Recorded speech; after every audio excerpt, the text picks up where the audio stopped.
আসসালামু আলাইকুম। আজকে আমরা কুমিল্লা বোর্ড 2025-এ আসা এমসিকিউ প্রশ্নটি সমাধান করব। প্রশ্ন 1 বলা হয়েছে বিএসি ক্রমিক সমানুপাতি। তিনটি অপশন দেওয়া আছে, এই অপশন তিনটি টেস্ট করে দেখতে হবে কোনটি কোনটি সঠিক। বিএসি ক্রমিক সমানুপাতি হলে লেখা যায় বি অনুপাত এ ইকুয়াল টু এ অনুপাত সি। ভগ্নাংশ আকারে লিখলে এখন আমরা টেস্ট করে দেখব যে কোন অপশনগুলো ঠিক আছে। আমরা যদি আড়াআড়ি গুণ করি তাহলে পাই এ স্কোয়ার ইকুয়াল টু বিসি। তাহলে দেখা যাচ্ছে আমাদের 1 নম্বর অপশন সঠিক। 2 নম্বর অপশনে দেওয়া আছে B by A equal to C by A. আমাদের এখানে আছে B by A equal to A by C, তার মানে 2 নম্বর অপশন ঠিক নাই, 2 নম্বর অপশন ভুল। 3 নম্বর অপশন টেস্ট করি। আমাদের যোজন বিয়োজন করতে হবে। উপরে আছে এ প্লাস বি, 3 নম্বর অপশনে উপরে আছে এ প্লাস বি, তাহলে যদি যোজন বিয়োজন করি তার আগে উল্টিয়ে নিতে হবে উভয় পাশে। এখন যোজন বিয়োজন যদি করি A plus B A minus B C plus A C minus A, তাহলে দেখা যাচ্ছে 3 নম্বর অপশন ঠিক আছে। 1 এবং 3 হলো আমাদের অ্যান্সার। প্রশ্ন 2 এবং 3 একটি চিত্র থেকে অ্যান্সার করতে হবে। চিত্রটি প্রথমে তুলে নেই। বলা হয়েছে বিসি ইকুয়াল টু 18। এখন 2 নম্বর প্রশ্নে বলা হয়েছে এসি এর দৈর্ঘ্য কত, অর্থাৎ এসি এর দৈর্ঘ্য কত। আমাদের এখানে ভূমি দেওয়া আছে, যদি আমরা এই ত্রিভুজটা হিসাব করি এবিসি, ভূমি দেওয়া আছে, অতিভুজ নির্ণয় করতে হবে। ভূমির সাথে অতিভুজের সম্পর্ক হলো cos theta. Cos theta equal to ভূমি বাই অতিভুজ। কস থিটার মান হলো 60 ডিগ্রি, ভূমি হলো 18, অতিভুজ। কস 60 ডিগ্রির মান হলো হাফ, আড়াআড়ি গুণ করলে অতিভুজ ইকুয়াল টু 18 দুগুণ 36, তাহলে 36 হলো আমাদের অ্যান্সার। প্রশ্ন 3-এ বলা হয়েছে এডি এর দৈর্ঘ্য কত মিটার। এডি এর দৈর্ঘ্য কত।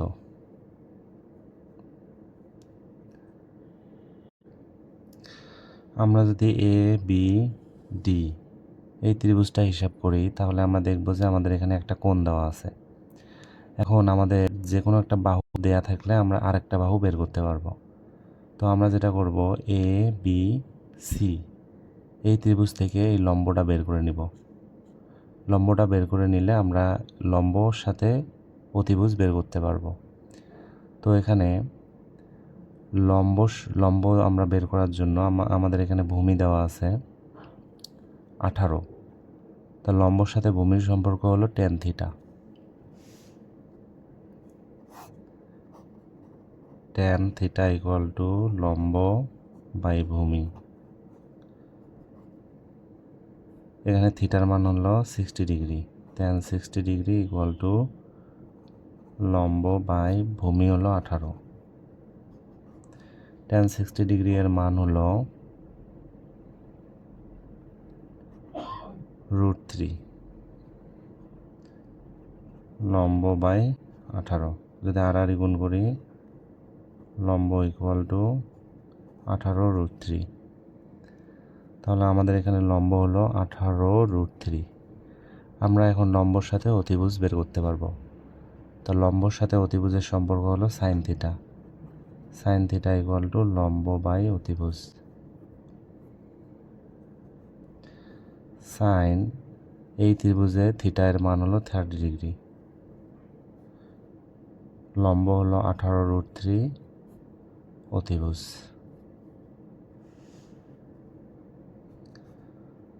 সাইন 30 ডিগ্রির মান হলো হাফ, 18√3 বাই অতিভুজ। তাহলে অতিভুজ ইকুয়াল টু আসতেছে 36√3 আর গুণ করলে 36√3 হয়। তাহলে আমাদের এ ডি এর মান হলো 36√3। প্রশ্ন 4, 2 সেন্টিমিটার এবং 3 সেন্টিমিটার ব্যাসার্ধ বিশিষ্ট দুটি বৃত্ত পরস্পরকে বহিঃস্পর্শ করলে কেন্দ্রদ্বয়ের মধ্যবর্তী দূরত্ব কত? দুইটা বৃত্ত বহিঃস্পর্শ করেছে, একটার ব্যাসার্ধ হলো 3 আর একটা হলো 2, তাহলে কেন্দ্রদ্বয়ের দূরত্ব হলো 5 সেন্টিমিটার। তারপরের প্রশ্ন হলো 5 নম্বর, সুষম পঞ্চভুজের শীর্ষবিন্দুতে উৎপন্ন কোণের মান কত? সুষম পঞ্চভুজ মানে 5টা বাহুয়ে সমান, তাহলে শীর্ষবিন্দুতে কোণগুলো যে উৎপন্ন হয়েছে এগুলোর মান কত? আমরা জানি যে একটা সূত্র দিয়ে আমরা নির্ণয় করেছি,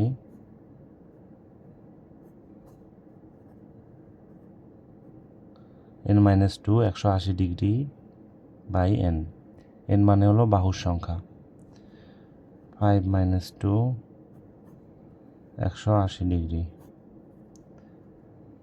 3 গুণন 180 ডিগ্রি ভাগ 5, কাটাকাটি করলে 5 36 180, 3 দিয়ে 36কে গুণ করলে আসে 108 ডিগ্রি।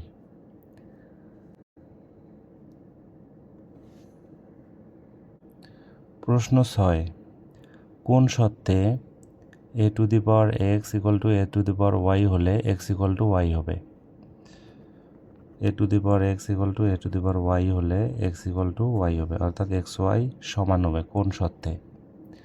শর্ত হলো যে a এর মান 1 হতে পারবে না এবং a এর মান ধনাত্মক হবে। তাহলে আমরা ঘ নাম্বার অপশনটা যদি দেখি তাহলে দেখব যে এটা আমাদের অ্যান্সার, অর্থাৎ a এর মান 1 হতে পারবে না এবং ধনাত্মক হবে। প্রশ্ন 7, দেওয়া আছে log 4 = 2, তাহলে x এর মান কত? সূত্র থেকে আমরা জানি এটাকে লেখা যায় x, এটা এসে পাওয়ার হবে ইকুয়াল টু এটা,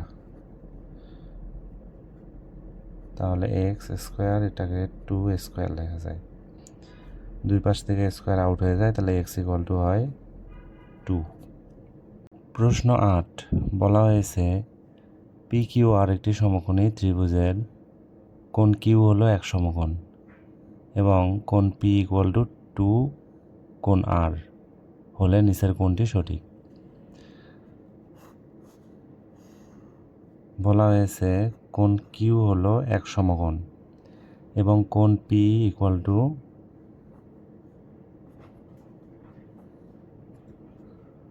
কোণ P হলো 2 কোণ R।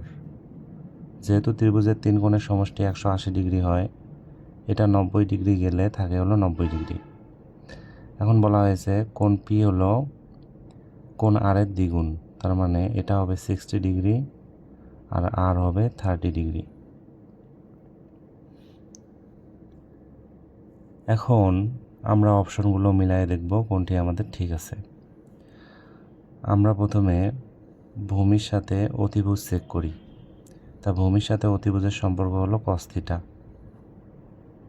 ভূমি বাই লম্ব অতিভুজ, cos θ হলো এখানে 60 ডিগ্রি, ভূমি হলো PQ আর অতিভুজ হলো PR। cos 60 ডিগ্রির মান হলো হাফ, আর গুণ করলে PR = 2PQ। দেখা যাচ্ছে গ নাম্বারে দেওয়া আছে PR = 2PQ, অর্থাৎ গ নাম্বারের সাথে আমাদের মিলে গেছে, এটি হলো আমাদের অ্যান্সার। এটা যদি না মিলতো তাহলে আমাদের লম্বর সাথে অতিভুজ অথবা লম্বর সাথে ভূমি নিয়ে চেক করে দেখতে হতো যে কোনটি মিলে, যেটা মিলতো এটাই আমাদের অ্যান্সার। প্রশ্ন 9, এ দুইটি সেট দেওয়া আছে, বলা হয়েছে বি সেট নিচের কোনটি? বি = দেওয়া আছে x belong to x, এ এবং এক্স 3 এর গুণিতক।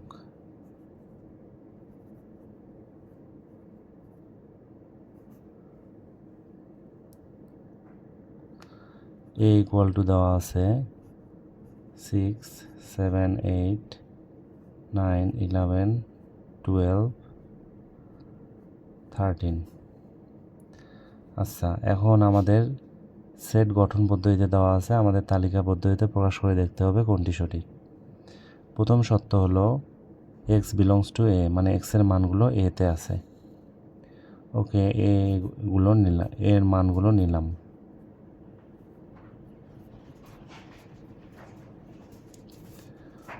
পরের শর্ত হলো এক্স 3 এর গুণিতক, মানে হলো 3 এর নামতা, 3 অক্ষে 3, 3 দুগুণ 6, 3 3 9, অর্থাৎ 3 দিয়ে ভাগ যাবে। তো এখানে 3 দিয়ে ভাগ যায় হলো 6, 9, 12, এই তিনটা। তাহলে আমাদের ঘ নাম্বার হলো আমাদের অ্যান্সার। পরের প্রশ্ন 10 এবং 11 পরিসংখ্যান প্রশ্ন। তো আমরা প্রথমে ছকটি তুলে নেই।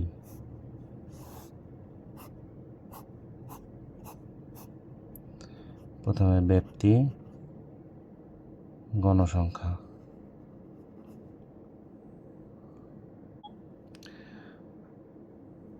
আচ্ছা, আমরা প্রথমে যেটা করে নেব সেটা হলো ক্রমযোজিত গণসংখ্যা বের করে নিব। ক্রমযোজিত গণসংখ্যা প্রথমে 4, তারপরে এই দুটার যোগফল হলো 10, এটার যোগফল 20, 28, 30। এখন আমাদের 10 নম্বর প্রশ্ন হলো মধ্যক শ্রেণীর গণসংখ্যা কত। মধ্যক শ্রেণী আমাদের এখানে টোটাল আছে হলো 30, 30কে 2 দিয়ে যদি ভাগ করে আসে হলো 15, 15 যে ঘরে অবস্থিত সেটাই আমাদের মধ্যক শ্রেণী। এখানে পর্যন্ত 10, এখানে 15, এখানে 20, অর্থাৎ 51 থেকে 60 পর্যন্ত 20 জন গণসংখ্যা আছে। তাহলে আমাদের মধ্যক শ্রেণী হলো এটি। প্রশ্ন হলো মধ্যক শ্রেণীর গণসংখ্যা কত। মধ্যক শ্রেণীর গণসংখ্যা হলো 10। তারপরের প্রশ্ন হলো প্রচুরক কত। যে ঘরে সব থেকে বেশি গণসংখ্যা আছে সেটাই হলো প্রচুরক শ্রেণী, তার মানে 10 হলো সব থেকে বেশি, এটাই হলো প্রচুরক শ্রেণী। এখন আমরা সূত্র দিয়ে প্রচুরক বের করব। প্রচুরক equal to L plus F1 plus F2 গুণন এইচ। এল মানে হলো প্রচুরক শ্রেণীর নিম্নমান, প্রচুরক শ্রেণীর নিম্নমান হলো 51। F1 মানে হলো প্রচুরক শ্রেণীর গণসংখ্যার সাথে তার পূর্বের গণসংখ্যার বিয়োগ, তাহলে 10 থেকে 6 বিয়োগ করলে আসে 4 প্লাস F2 মানে হলো প্রচুরক শ্রেণীর সাথে তার পরের গণসংখ্যা বিয়োগ, তাহলে 2। 51 প্লাস 4/6।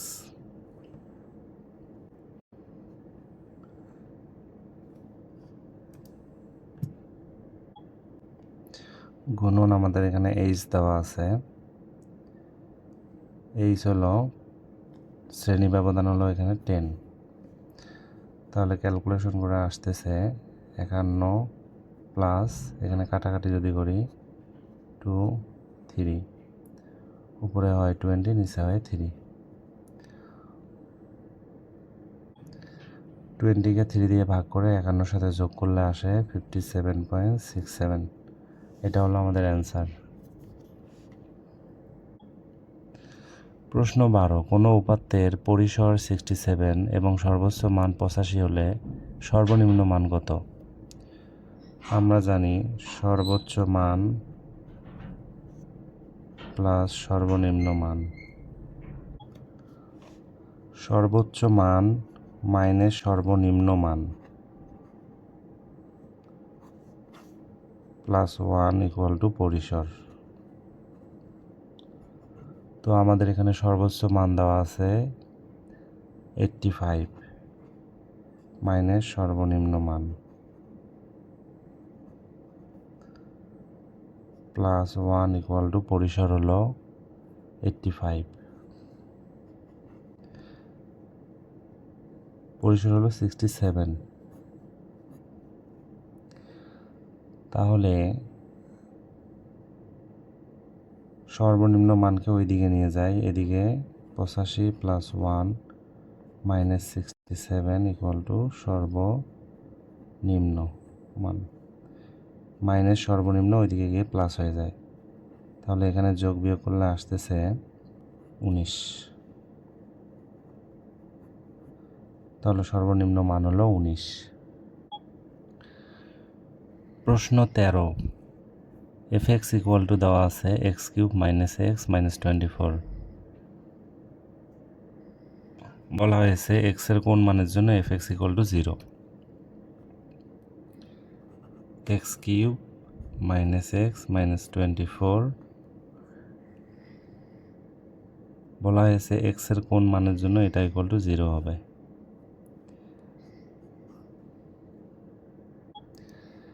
এরকম প্রশ্ন ক্যালকুলেশন না করে অপশন টেস্ট করাই ভালো।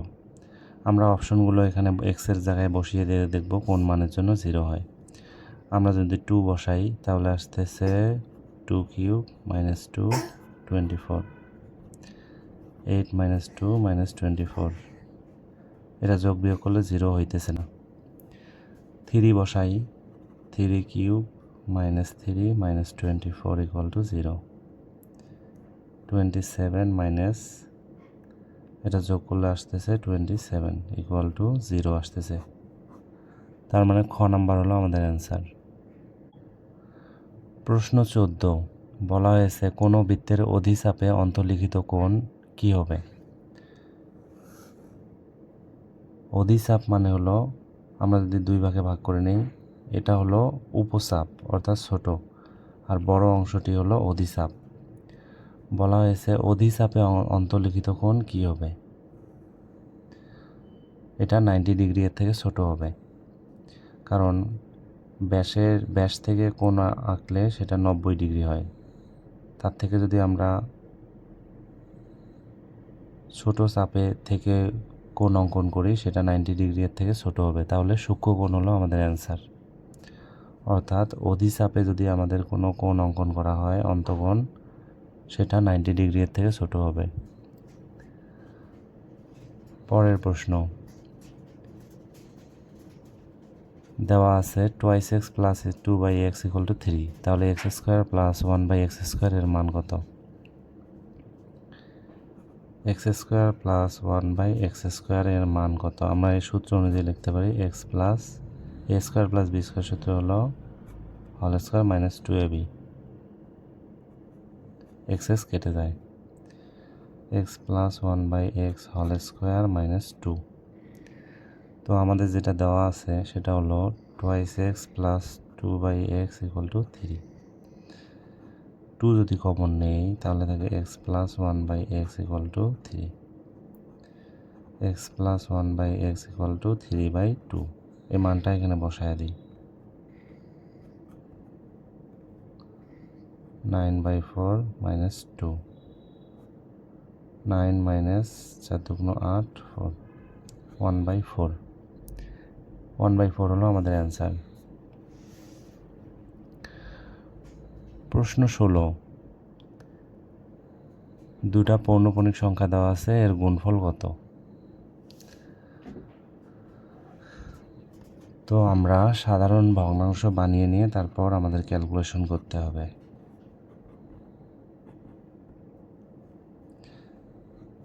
সাধারণ ভগ্নাংশ বানানোর নিয়ম হলো প্রথমে পুরো সংখ্যাটি লিখতে হবে 2, মাইনাস করতে হবে পৌনঃপুনিক থেকে বাম সাইডে যা আছে, কিছু নেই, 0। তার নিচে হবে যতটা সংখ্যার উপর পৌনঃপুনিক ততটা 9, এবং দশমিক পর্যন্ত যতগুলো সংখ্যা আছে ততটা 0। তো এখানে কোনো সংখ্যা নেই, 0 হবে না। এখানে 16 মাইনাস 10 পৌনঃপুনিকের বামে আছে 1, নিচে হলো যতটা সংখ্যার ওপর পৌনঃপুনিক, আর দশমিক পর্যন্ত যতটা সংখ্যা আছে অতটা 0। তাহলে আমাদের আসতেছে 2/9 গুণন 15/90, কাটাকাটি করি, 15 দিয়ে 6 15 90 3, তাহলে উপরে থাকে 1, নিচে হলো 3 9 27। ঠিক আছে, এখন এটাকে আবার পৌনঃপুনিক সংখ্যায় রূপান্তর করতে হবে। তাহলে 27 দিয়ে আমরা 1কে ভাগ করব, দশমিক নিলে একটা শূন্য আসে, তাও যায় না, তারপর একটা শূন্য একটা শূন্য, 3 27 আসে হলো 78।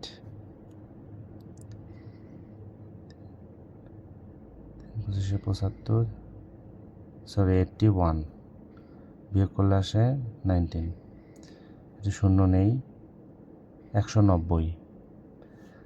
আমরা যদি 7 দিয়ে গুণ করি তাহলে 7 7 49 9, 7 2 14 আর 4 18, তারপর আসে 1। ঠিক আছে, তো আমাদের 0 3 7। আবার যদি আমরা ভাগ করা শুরু করি আবার এই সংখ্যাটা আসবে, যতবার ভাগ করব এটা আসতেই থাকবে। তাহলে এখানে একটা পৌনঃপুনিক, এটা অর্থাৎ এই 3টা সংখ্যা আসতেই থাকবে। তাহলে খ নাম্বার হলো আমাদের অ্যান্সার। প্রশ্ন 17, কোনো বর্গক্ষেত্রের ক্ষেত্রফল তার কর্ণের উপর অঙ্কিত বর্গক্ষেত্রের ক্ষেত্রফলের কত গুণ? এটা একটা বর্গক্ষেত্র যার বাহুর দৈর্ঘ্য ধরলাম a। এখন যদি এটা কর্ণ হবে, কর্ণ মানে হলো, আমরা যদি এই ত্রিভুজটা খেয়াল করি তাহলে এটা হলো একটা অতিভুজ। আমরা অতিভুজটা নির্ণয় করে নিই। আমরা পিথাগোরাসের সূত্র জানি, অতিভুজ স্কোয়ার ইকুয়াল টু লম্ব স্কোয়ার প্লাস ভূমি স্কোয়ার, এ স্কোয়ার প্লাস এ স্কোয়ার, লম্ব এ ভূমিও এ। তাহলে অতিভুজ square equal to 2a square, অতিভুজ ইকুয়াল টু √2a। যদি এ স্কোয়ার ওইদিকে গিয়ে রুট হয়ে যায় তাহলে এটা হলো √2a। আচ্ছা, এখন আমাদের বলছে যে তার কর্ণের উপর অঙ্কিত বর্গক্ষেত্রের ক্ষেত্রফলের কত গুণ? আচ্ছা, আমরা যদি এই বর্গক্ষেত্রের ক্ষেত্রফল দেখি তাহলে হবে a স্কোয়ার। এখন এই কর্ণের উপর যদি আমরা একটা বর্গক্ষেত্র আঁকি,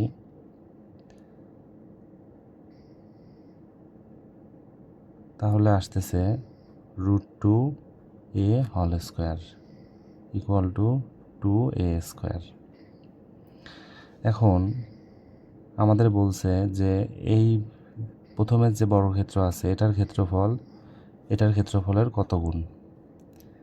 ঠিক আছে,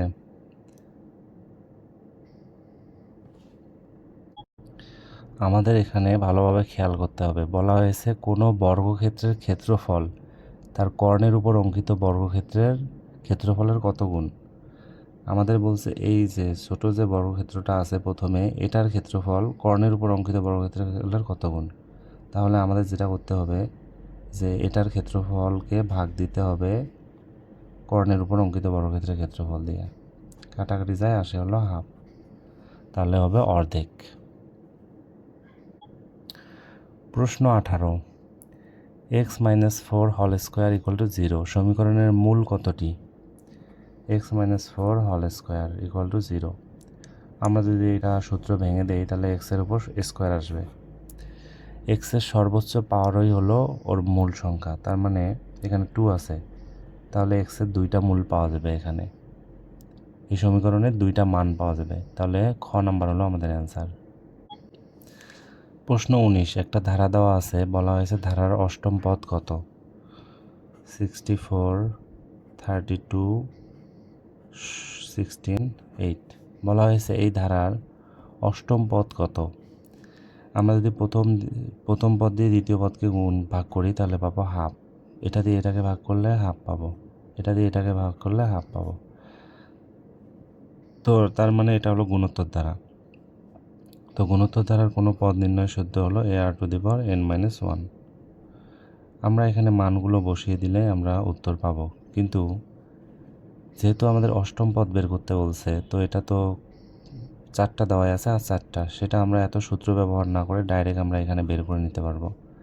যেহেতু অর্ধেক হচ্ছে, তাহলে 8-এর পরে আসবে 4, তারপর আসবে 2, তারপর আসবে হলো, যেহেতু অর্ধেক হচ্ছে, তারপর আসবে হলো 1, তারপর আসবে হলো হাফ, তারপর হলো 1/4। ঠিক আছে, আমরা এইভাবে বের করে নিতে পারি অথবা সূত্র দিয়ে বের করে নেব। এখানে এ এর মান হলো 64, আর এর মান হলো হাফ, অষ্টম পদ মানে 8 - 1। এটা দিয়েও বের করতে পারবো অথবা এভাবে বের করে নিতে পারবো। এভাবে যদি বের করি তাহলে আমাদের অ্যান্সার আসতেছে অষ্টম পদ হলো হাফ। তারপরের প্রশ্ন, x² = √5x - 1 দেওয়া আছে। 20 ও 21 নং প্রশ্নের উত্তর দিতে হবে। x² = √5x - 1। এটাকে একটু ক্যালকুলেশন করে নিতে হবে। x দিয়ে ভাগ করি,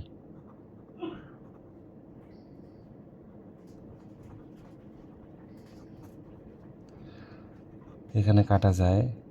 দুইটা x আছে, একটা x কাটা গেলে x থাকে, এখানে x কাটা গেলে √5 থাকে -x। এটাকে বাম সাইডে নিয়ে আসি,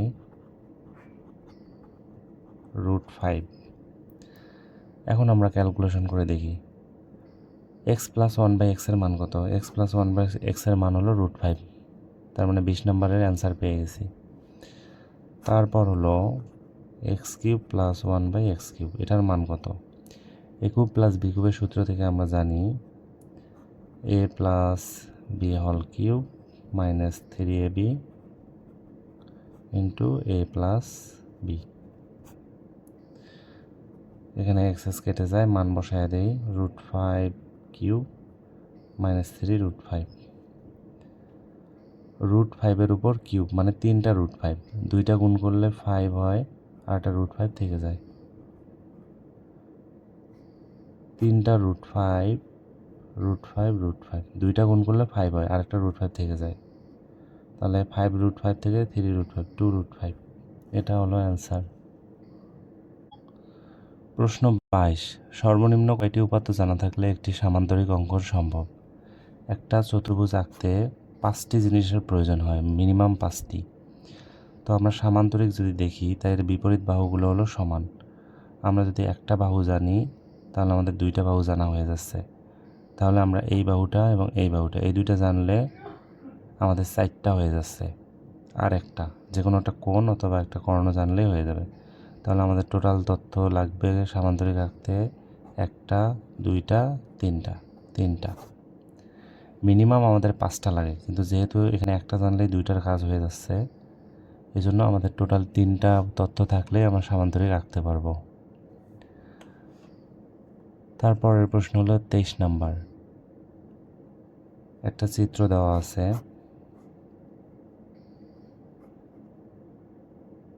√3 বলা হয়েছে থিটা এর মান কত।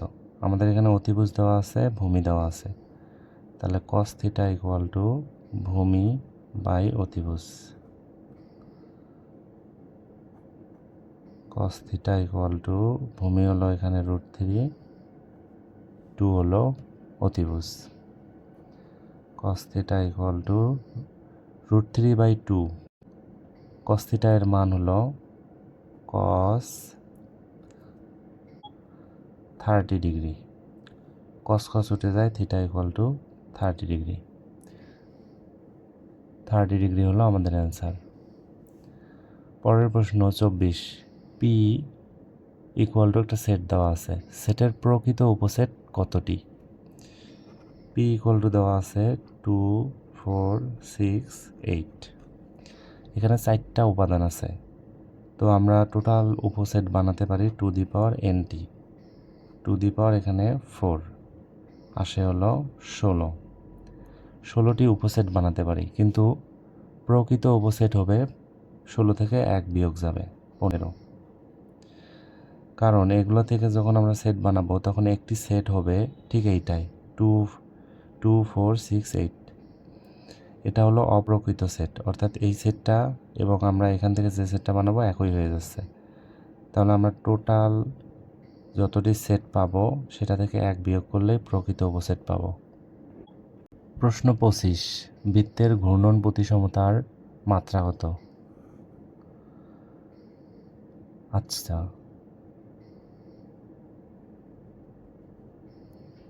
কোনো কিছুকে ঘুরালে যদি আগের মতো অবস্থায় চলে আসে তাহলে তাকে ঘূর্ণন প্রতিসমতা বলে। যেমন আমরা যদি একটা আয়তক্ষেত্রকে 180 ডিগ্রি ঘুরাই, অর্থাৎ 90 ডিগ্রি ঘুরালে আবার এরকম হবে, 180 ডিগ্রি ঘুরালে এমন হবে। তো একটা আয়তক্ষেত্রকে 180 ডিগ্রি ঘুরালে এর একটা ঘূর্ণন প্রতিসমতা পাওয়া যাচ্ছে। তো আমাদের এখানে এটাকে যদি আরও 180 ডিগ্রি ঘুরাই তাহলে আরও একবার আগের অবস্থায় ফিরে আসবে। তাহলে আয়তক্ষেত্রের ঘূর্ণন প্রতিসমতার মাত্রা পাওয়া যাচ্ছে 2টি। কিন্তু বৃত্তর ঘূর্ণন প্রতিসমতার মাত্রা হলো অসীম, অর্থাৎ আমরা একে 1 ডিগ্রি 2 ডিগ্রি 6 ডিগ্রি ঘোরাই না কেন আমরা আগের অবস্থাতেই পাচ্ছি। ঠিক আছে, তার মানে বৃত্তের ঘূর্ণন প্রতিসমতার মাত্রা অসীম, মানে অনেক। তারপর হলো প্রশ্ন 26, 0.0035 এর সাধারণ লগের পূর্ণক কত? আমরা এটা শর্টকাটে আমরা যেটা বের করতে পারি সেটা হলো মাইনাস যতগুলো শূন্য, দশমিকের পর যতগুলো শূন্য থাকবে 2টা আছে +1, তাহলে আসতেছে -3। মাইনাসকে উপরে লিখতে হয় 3 বার।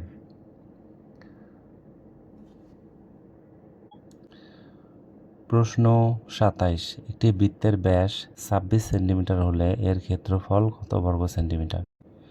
বৃত্তের ক্ষেত্রফল নির্ণয়ের সূত্র হলো πr²। পাই হলো 3.1416। এখানে ব্যাস দেওয়া আছে 26, তাহলে ব্যাসার্ধ হবে অর্ধেক, 13² 3.1416 গুণন 13 গুণ করলে আসে 169। এখন যদি এটা গুণ করি তাহলে পাই 530.93। এটা হলো আমাদের অ্যান্সার। প্রশ্ন 28, দুইটি সমীকরণ দেওয়া আছে। এখন সমীকরণ দুইটি আসলে কি সেটা টেস্ট করতে হবে। আমরা জানি যে এরকম দুইটি সমীকরণ দেওয়া থাকলে প্রথমেই সমীকরণ দুইটির এক্সের সহগের অনুপাত, অর্থাৎ সমীকরণ দুইটির এক্সের সহগের অনুপাত, এটা হলো 1:2। তারপর হলো ওয়াই এর সহগের অনুপাত 3:6। এটা কাটাকাটি করলে আসতেছে 1/2। তারপর ধ্রুবকের অনুপাত, যদি 3 অনুপাতেই সমান হয় তাহলে এরা পরস্পর সমঞ্জস। তারপর পরস্পর নির্ভরশীল এবং এদের অনেক সমাধান থাকবে। তাহলে আমরা যদি অপশনগুলো দেখি তাহলে দেখা যাচ্ছে যে প্রশ্ন 1 এবং 2, অপশন 1 এবং 2 কারেক্ট। 3 নম্বরে আছে যে একটি মাত্র সমাধান আছে, সমাধান আসলে এর প্রচুর আছে, অসীম। তাহলে ক নাম্বার হলো আমাদের অ্যান্সার। প্রশ্ন 29, একটা চিত্র দেওয়া আছে।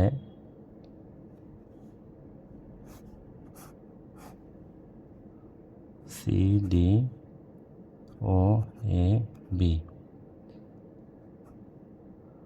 বলা হয়েছে কোণ BOC এটার পূরক কোণ কোনটি? পূরক কোণ মানে হলো এই কোণটার সাথে আরেকটি কোণ যোগ করলে 90 ডিগ্রি হবে। তাহলে এই কোণটার সাথে এই কোণটা যোগ করলে 90 ডিগ্রি হচ্ছে। যেহেতু এখানে দেওয়া আছে যে এই কোণটা হলো 90 ডিগ্রি, এক সমকোণ, তাহলে এটার পূরক কোণ হলো এই যে এটা, কোণ COD অথবা DOC, মানে খ নাম্বার হলো আমাদের অ্যান্সার। প্রশ্ন 30, চিত্রের আয়তক্ষেত্রের দাগাঙ্কিত অংশের ক্ষেত্রফল কত বর্গ সেন্টিমিটার? একটা আয়তক্ষেত্রের ভিতরে একটা বৃত্ত দেওয়া আছে, ঠিক আছে। এইটা দেওয়া আছে 6 সেন্টিমিটার, এটা হলো 10 সেন্টিমিটার। আর এখানে বৃত্ত দুই পাশে লেগেছে, এটা হলো কেন্দ্র। এখন বলছে যে দাগাঙ্কিত অংশের ক্ষেত্রফল কত, অর্থাৎ পুরো আয়তক্ষেত্র থেকে বৃত্তের ক্ষেত্রফল বাদ দিতে হবে।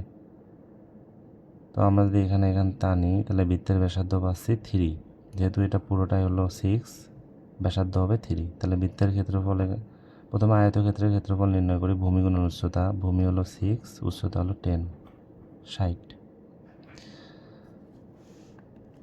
বৃত্তের ক্ষেত্রফল হলো, এটা থেকে বিয়োগ করতে হবে বৃত্তের ক্ষেত্রফল, পাই আর স্কোয়ার। 60 মাইনাস 3.1416 গুণন 9, 60 মাইনাস এটার সাথে 9 গুণন করে যদি আমরা 60 থেকে বিয়োগ করি তাহলে আসতেছে 31.73। তাহলে খ নাম্বার হলো আমাদের অ্যান্সার।